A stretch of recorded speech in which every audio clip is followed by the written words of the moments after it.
you're a Sri Lankan by nationality. How did you feel about going there as the only international representative who will be there in that office at a time when the Taliban was the government in Afghanistan? So I thought it was quite exciting, actually. And you took up the challenge willingly. I think I went there like a blind bat, you know, not quite knowing what I was in for. Right. But I must say that the staff, I mean, I was heading an all-male Afghan staff. But they were highly professional, highly educated gentlemen. And so they treated me like a queen, and I was very happy there.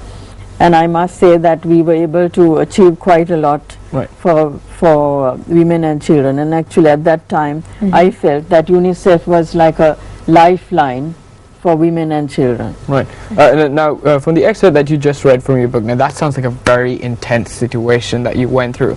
Was your years serving in Afghanistan, was it almost like every other week with intense situations like this? There were a lot of intense situations because actually 3 staff members were killed.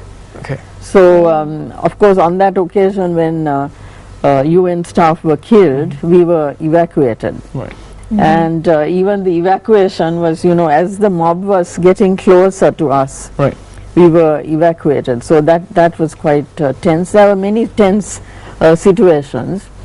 But I must say that, I mean, I didn't feel petrified or I didn't want to run away from there or anything like that, because we were all in it together, you know, the people who were working there. We were a very strong team, and so we just got on with the job at hand. Right. Now this is very interesting because I managed to sneak a peek at the book when she was not looking, managed to have a read, and when you were leaving Afghanistan, when you were evacuated, when we get to that point, you start off the book with the 9/11 attacks. And when you were evacuated to the airport, you felt sad that you would never see it again. It was your home after 4 years. What do you miss most about Afghanistan? Well, I think I miss the people because they were absolutely charming people, so hospitable. And I made a lot of friends. And in fact, by the time I left Afghanistan, there were 3 staff members who regarded me as their mother.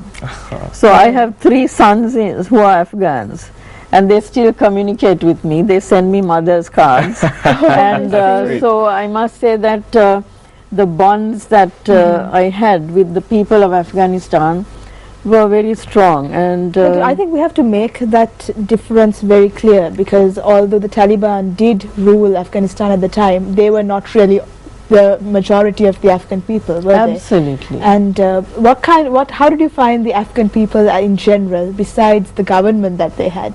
What were the people like, living with them day in, day out for 4 years? You've experienced it all, even with the women and the children? Yes. So as I said, they were absolutely charming people, so hospitable.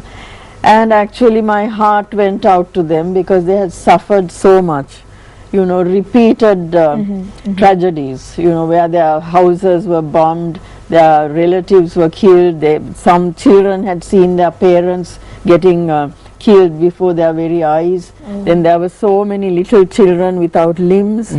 So it was a tragic situation. And so actually I felt kind of a strong bond with the suffering that they had to endure. And especially since you were in a position where you could help them, and you were in a position where there were so many projects that were carried out to really alleviate their situation and give them better living conditions, what you could do for them.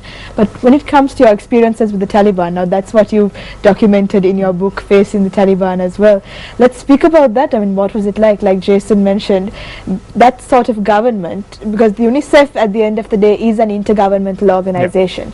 So you have to deal with the government. You have to get government approval for any project you do. And when the government is the Taliban, how do you deal with that?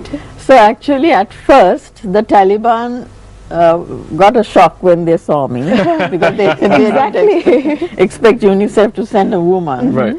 And so at first they would look the opposite side. Now if they were talking to me, they would look like that. So wait, they would never just turn around and look at you even like for a split second at all? No, they used to look in the opposite direction and talk to me. Oh. But then I didn't make that an issue. I just, carried on.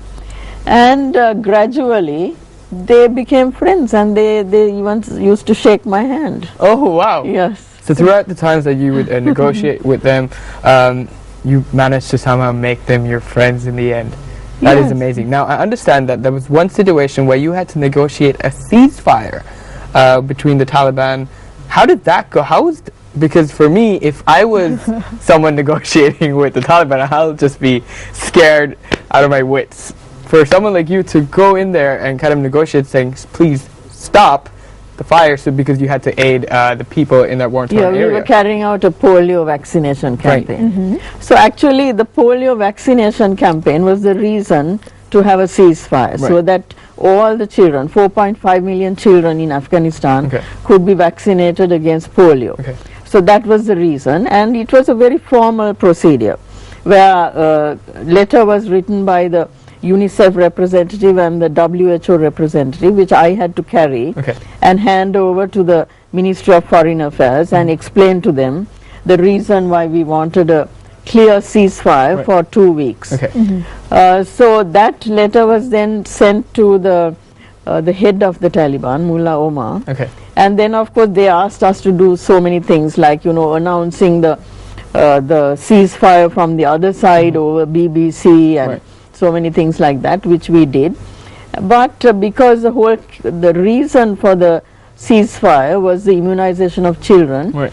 they were in support of it, Okay. and so it was possible to negotiate They just on needed a behalf of strong children. woman to do the negotiation, and you were there. Well, I mean, I wouldn't quite put it like that, because as I said, it was a formal procedure, and they were very much in favor of the vaccination campaign. I Right. see. Oh, Yes. That's good to hear. Now, just to make things clear, how long were you in Afghanistan for your career with UNICEF? 4 years. Right. In those 4 years, has it ever come to a point when you got fed up of Afghanistan and you said, you know what, I need to go back to Sri Lanka? No, I never Because your came. family was here, and you Yes. also said there were some barriers for you to meet your family, weren't there? Yes, my family were not allowed to come to Afghanistan. It was regarded as a non-family duty station, and in terms of UN security, Kabul was UN security phase 5, which means the worst security situation. Right. Okay. So family was not allowed, but then because of the tense security situation, we were allowed to take 6 days leave every 2 months. Yeah. So I used to take that leave, add some annual leave, and visit my family. Actually, at that time my family was in the UK. I used to visit them in the UK. Okay. Yes. So you managed to balance the work with the Yes. family life as well Yes, during that yes, time. But you left in 2001. Now let's hear about the reason behind this evacuation, because there is a link between what happened so many thousands of miles away in America and the evacuation from Kabul. What was the reason behind this? What was the story? So actually it was the 9/11 attack on the Twin Towers which resulted in our evacuation, because as soon as 9/11 happened, and as I have explained in my book, my brother was on the 74th floor of the World Trade Center when it happened, and for about 12 hours I thought he was dead, and so did my family here in Sri Lanka. Because we had no communication from him. Right. And then at that time the UN realized that Afghanistan will become a target now. US will declare war Yeah, on them. that US would start bombing, and also that the Taliban would start attacking us if they feared that the US was going to retaliate. So then the international staff was evacuated the day after 9/11. Right. And that same night the Northern Alliance started bombing Kabul. Okay. So I was in a real predicament, because on the one hand I thought my brother was dead, Yeah. then we were being bombarded, and I didn't know where to turn. I thought, shall I And get you were in under your my- compound, Yes. that US. What was that like? What did you do when you hear bombs just a few? So yes, they miles were away? going boom, boom, and I thought, now, Oh my next gosh. minute, if a bomb falls, what am I going to do? I thought, only thing I can do is to get under my bed. Right. And at the same time, there were some American diplomats who had come there, because they were trying to get the release of an American woman who was imprisoned by the Taliban. Right. So they were also excited, and then we were with our walkie-talkies. and they were wondering whether we would be asked to go into the bunker, but that didn't happen. But whole night this bombardment was going on, and so the very next day we were evacuated. Right. Oh, And I had to see that some other international staff were evacuated, and then we had so many things to do in the office to make sure that the office would not be attacked. Now these are explained in detail in the book. And I think it's a very straightforward narrative that balances both the very intense moments, and then there are some very light-hearted moments too that you've mentioned in the book, and I think we can share those with our audience. But we're going for a very short commercial break right now. We'll be right back on Good Morning Sri Lanka with Anuja Vijay Sekara. Yeah,